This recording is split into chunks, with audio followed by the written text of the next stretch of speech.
Hi friends, ఈ వీడియోలో ఒక విద్యార్థి జీవితం ఎలా ఉండాలి, చదువు విషయంలో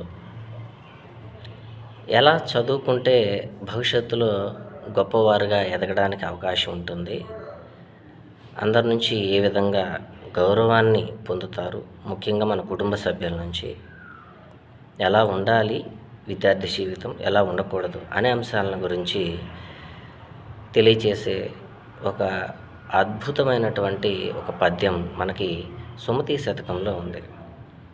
ఈరోజు ఈ వీడియోలో ఆ సుమతి శతకంలో ఉన్న ఆ పద్యం యొక్క సారాంశం ఏంటి అనేటటువంటి విషయాన్ని మనం ఈ వీడియోలో తెలుసుకుందాం. ఇంతకీ ఆ పద్యం ఏంటంటే,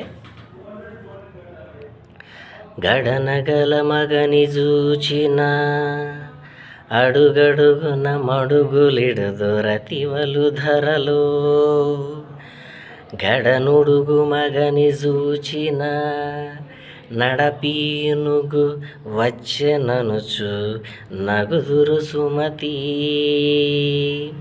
మరలా ఇంకోసారి, గడనగల మగని చూచిన అడుగడుగున మడుగులిడుదొరతివలు ధరలో, గడనుడుగు మగని చూచిన నడపీనుగు వచ్చెననుచు నగుదురు సుమతి.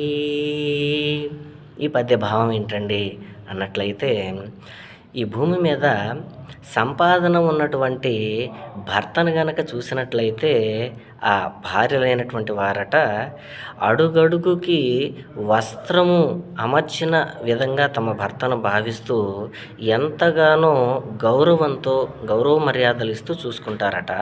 అలా కాకుండా గడనుడుగు మగని చూచిన అంటే సంపాదన లేనటువంటి భర్తను గనక చూసినట్లయితే నడపీనుగు వచ్చెననుచు నగుదురు సుమతి, శవం నడిచి వస్తుంది అన్నట్లుగా ఆ సంపాదన లేని భర్త వైపు చూస్తూ నవ్వుతూ ఉంటారట.